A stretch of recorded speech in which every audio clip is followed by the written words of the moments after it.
New topic है दोस्तों mensuration 3D क्षेत्रमिति 3D के बारे में हम सबसे पहले बेसिक की चर्चा करेंगे जिससे कि क्वेश्चन करने में कोई प्रॉब्लम ना हो। तो दोस्तों 3D में पूछे जाते हैं क्वेश्चन पृष्ठीय क्षेत्रफल पर। तो दोस्तों पृष्ठीय क्षेत्रफल दो टाइप का होता है। पहला पार्श्व पृष्ठीय क्षेत्रफल यानी दोस्तों शॉर्ट फॉर्म होता है उसका LSA, और सेकंड टाइप का होता है वक्र पृष्ठीय क्षेत्रफल जिसका शॉर्ट फॉर्म होता है CSA। तो दोस्तों इन दोनों से मिलकर बनता है दोस्तों SA/CS बराबर होता है दोस्तों आधार का परिमाप इंटू ऊंचाई। इन दोनों से बनता है। और फिर पूछा जाता है आपसे कि संपूर्ण पृष्ठीय क्षेत्रफल जिसे WSA से दर्शाया जाता है। अब दोस्तों इसके सूत्र जो होता है WSA का दोस्तों वो होता है CSA/LSA प्लस ऊपरी सतह का क्षेत्रफल प्लस निचली सतह का क्षेत्रफल। ये आप इस तरह से संपूर्ण पृष्ठीय क्षेत्रफल निकाल सकते हैं। अब बात करते हैं दोस्तों घनाभ के बारे में। तो बोला जाए का इसका आयतन ज्ञात कीजिए। आयतन भी से दर्शाते हैं और इसको जो ज्ञात करने का सूत्र होता है वो L/B/H होता है। जैसे दोस्तों यह L सतह है और A वाली जो सतह है वो B है और जो हाइट है वो H। तो दोस्तों इसका आयतन निकाल सकते हैं। वहीं पे आपसे पूछे LSA मतलब दोस्तों मैंने आपको यहाँ पे बताया था पार्श्व पृष्ठीय क्षेत्रफल, यानी दोस्तों इसको जो निकालने का सूत्र होता है वो तो एक तो होता है दोस्तों 2 कोष्टक L+B/H, इससे ज्ञात कर सकते हैं। ए भी लगा सकते हैं या फिर दोस्तों जब आप इसको सॉल्व करेंगे तो आपको रिजल्ट निकल के आएगा L+H+LH+BH+BH। ये दोनों दो बार हैं, LH दो बार, BH दो बार। या तो आप ए लगा दें तो भी आपका उत्तर आ जाएगा या फिर इसको डायरेक्ट लिख दें तो भी आंसर आ जाएगा। वहीं पे बात करें दोस्तों संपूर्ण पृष्ठीय क्षेत्रफल के बारे में तो WSA से दर्शाते हैं। मैंने आपको बताया था ऊपरी सतह का क्षेत्रफल यानी area of top plus area of bottom. WSA बराबर होता है दोस्तों 2 कोष्टक LB+BH+HL द्वारा यह सूत्र लगाकर आप ज्ञात कर सकते हैं संपूर्ण पृष्ठीय क्षेत्रफल काय का घनाभ का। अब बात करते हैं दोस्तों घन के बारे में। घन का दोस्तों डायग्राम इस तरीके से बनाया जाता है। अगर बोला जाए दोस्तों कि घन का आयतन ज्ञात कीजिए तो दोस्तों घन का आयतन होता है V बराबर A/Q।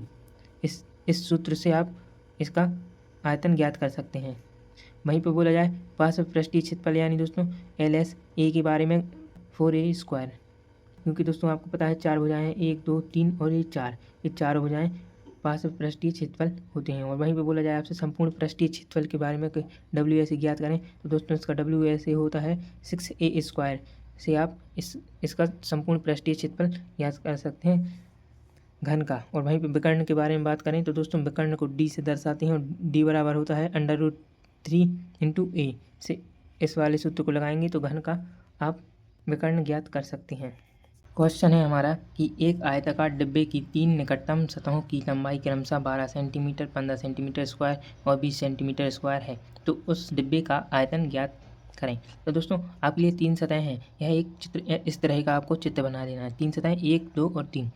दोस्तों इन तीनों को नाम दे दें। मान लें x बराबर 12 है और y बराबर 15 है और z बराबर 20 है। आपने 3 सतहें 1 2 और 3 इन तीनों सतह को नाम दे दिया। अब दोस्तों आपसे बोला गया है इसका आयतन ज्ञात करना है। तो दोस्तों आपके लिए दिया है x बराबर 12 सेंटीमीटर स्क्वायर दिया है दोस्तों। तो वहीं पे दोस्तों अगर आप x y और z बराबर होता है दोस्तों L² + B² + H²। क्योंकि मैंने बताया था कि इनटू में आते हैं तो इन सभी का स्क्वायर है तो स्क्वायर लिख देना है। तो दोस्तों जब स्क्वायर इस साइड जाएगा तो दोस्तों हो जाएगा √x y और z बराबर L/B/H। L/B/H बराबर होता है दोस्तों B मतलब होता है दोस्तों आयतन ज्ञात करना है। ऐसे सवालों को बनाया जाता है। तो दोस्तों अब आपने ये जमा लिया। अब दोस्तों यहाँ पे आपको दिया है B बराबर √x y और z। अब दोस्तों x y की वैल्यू रख देंगे तो x बराबर था हमारे पास 12 इंटू y बराबर था 15 इंटू 20। अब दोस्तों जब आप इसको सॉल्व करेंगे तो दोस्तों आपके पास निकल के आएगा इनके अगर आप गुणनखंड करें तो आपके पास निकल के आएगा 4 तिरी 12 और 3 5 15, 3 5 15 हो जाएंगे और 4 पंचे 20। अब दोस्तों आपको जोड़ा बनता दिखाई दे रहा होगा, एक का जोड़ा ये है, एक जोड़ा ये है और एक जोड़ा ये है, यानी दोस्तों सभी के जोड़े बन गए। यानी दोस्तों भी बराबर बाहर आ जाएंगे जोड़े बन के 3 गुणित गए 4 गुणित गए 5, सभी के जोड़े हैं इसलिए इनको बाहर निकाल लिया। अब दोस्तों इन सभी का आपस में गुणा करेंगे तो 5 चौको 20 और 20 दिया 60 सेंटीमीटर। अब आएगा बी का, जो कि इस सवाल का आयतन निकल के आ गया और जो इस सवाल का आंसर भी है। तो दोस्तों इस सवाल को इस तरीके से हल कर सकते हैं, आप इसका स्क्रीनशॉट भी ले लें। एक और टाइप का क्वेश्चन है हमारा दोस्तों, 30 मीटर लंबे 24 मीटर चौड़े एवं 18 मीटर ऊंचे रखी जाने वाली सबसे लंबी छड़ की लंबाई ज्ञात करें। दोस्तों इस तरीके के सवाल को कैसे हल करते हैं आइए समझते हैं। सबसे पहले आपको एक चित्र बना लेना जो कि इस तरीके का रहेगा। अब दोस्तों आपको मान ले ये आपकी एल होगा, ये बी है और ए एच है। जब दोस्तों आप इस वाले विकर्ण की चर्चा करेंगे, लंबाई याद करनी है तो दोस्तों विकर्ण से करते हैं। तो दोस्तों ए 90 अंश का हो जाता है। अब दोस्तों एल इंटू बी जब आप पाइथागोरस पे में लगाएंगे तो आपका रिजल्ट निकल के आएगा एल का स्क्वायर प्लस बी का स्क्वायर। जब आप इन दोनों में कर्ण बराबर लंब प्लस आधार का स्क्वायर तो दोस्तों ए निकल के आएगा। वहीं पे आप जब इस वाले विकर्ण की चर्चा करेंगे तो दोस्तों ए एच जुड़ जाएगा तो आपका निकल के आएगा under root L square plus B square plus H square निकल के आएगा। अब दोस्तों आपको पता है कि विकर्ण निकालना है तो डी से दर्शाते हैं और आपके पास वैल्यू है L square plus B square plus H square की। तो दोस्तों इसमें आप मान रख दें तो आपके पास है 30 का वर्ग प्लस 24 का वर्ग प्लस 18 का वर्ग। जब आप इसको हल करेंगे तो दोस्तों 30 का वर्ग होता है 900 प्लस 24 का वर्ग होता है दोस्तों 576 प्लस 18 का वर्ग होता है दोस्तों 324। आपने कर लिया। अब जब आप इन सभी को जोड़ेंगे तो आपके पास निकल के आएगा 1800। अब दोस्तों 1800 को तोड़ के लिखेंगे तो 2 गुणे गए 9 इंटू 100, यानी दोस्तों 9 दूनी 18 और गुणे 100 करेंगे तो 1800 हो जाएगा। अब दोस्तों डी बराबर इतना निकल के आया। अब आपको पता है दोस्तों कि 3 का स्क्वायर 9 होता है इंटू 10 का स्क्वायर 100 होता है, अंडर रूट अकेला 2 बचेगा।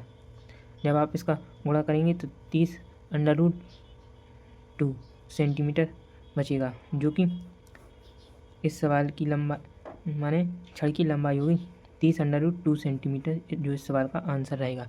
दोस्तों इस सवाल को इस तरीके से हल कर सकते हैं, आप इसका स्क्रीनशॉट भी ले लें। क्वेश्चन है हमारा, यदि किसी घन का संपूर्ण पृष्ठीय क्षेत्रफल 13,254 सेंटीमीटर स्क्वायर हो तो इसके विकर्ण की लंबाई ज्ञात कीजिए। तो दोस्तों इस सवाल को कैसे हल करें आइए समझते हैं। दोस्तों हमारे लिए दिया है WSA मतलब संपूर्ण पृष्ठीय क्षेत्रफल, जो कि 13,254 सेंटीमीटर स्क्वायर दिया गया है और आपको ज्ञात करना है D मतलब विकर्ण बराबर ज्ञात करना है। तो दोस्तों आपको जैसा कि पता है WSA मतलब संपूर्ण पृष्ठीय क्षेत्रफल होता है घन का 6A स्क्वायर। अब दोस्तों 6A स्क्वायर बराबर दिया है आपके लिए 13,254। अब 6 से काटेंगे अगर 13,254 को तो दोस्तों 2209 बार कट जाएगा, आप डिवाइड करके देखें। तो दोस्तों ए स्क्वायर दिया है तो स्क्वायर जब इस साइड जाएगा तो अंडर रूट 2209 हो जाएगा। अब दोस्तों आपको पता है कि 2209 47 का स्क्वायर होता है। अगर आपको स्क्वायर याद ना हो तो आप स्क्वायर याद कर लें, जो कि बहुत महत्वपूर्ण है। अब दोस्तों आपसे बोला गया था कि डी ज्ञात करना है, तो दोस्तों घन का विकर्ण होता है अंडर रूट 3 इंटू ए। इस वाले सूत्र से आप विकर्ण ज्ञात कर सकते हैं घन का। तो दोस्तों इसमें मान रखेंगे अंडर रूट 3 और ए की वैल्यू है हमारे पास 47। अब दोस्तों जब गुणा करेंगे तो आपके पास आएगा 47 अंडर रूट 3 सेंटीमीटर, जो कि डी निकल के आया और यानी विकर्ण निकल के आ गया 47 अंडर रूट 3 सेंटीमीटर, जो कि इस सवाल का आंसर हो जाएगा आपका। तो इस सवाल को इस तरीके से हल कर सकते हैं, आप इसका स्क्रीनशॉट भी ले लें।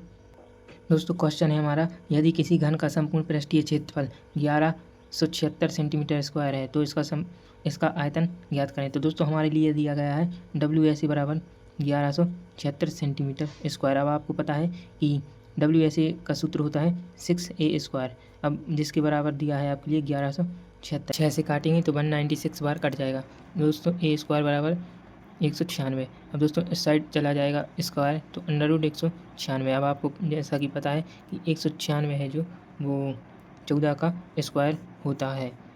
तो दोस्तों ए बराबर निकल के आ गया 14।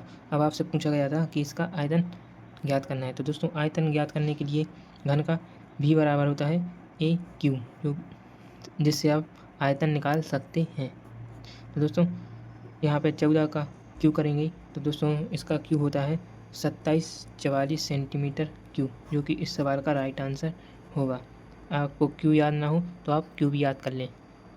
दोस्तों इस तरीके के सवाल को ऐसे हल कर सकते हैं। 20 सेंटीमीटर लंबे, 15 सेंटीमीटर चौड़े एवं 10 सेंटीमीटर ऊंचे घनाव में से कम कितने घन काटे जा सकते हैं। तो दोस्तों यह क्वेश्चन इम्पोर्टेंट है। अगर दोस्तों इस तरीके के क्वेश्चन आए तो आपको कैसे हल करना है। तो दोस्तों उसकी ट्रिक होती है,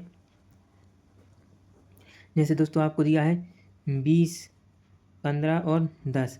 अगर आप इन सभी का HCF निकालेंगे तो दोस्तों HCF क्या निकल के आएगा, जिसका इन सभी में भाग चला जाए तो दोस्तों सभी संख्याओं का HCF 5 होगा।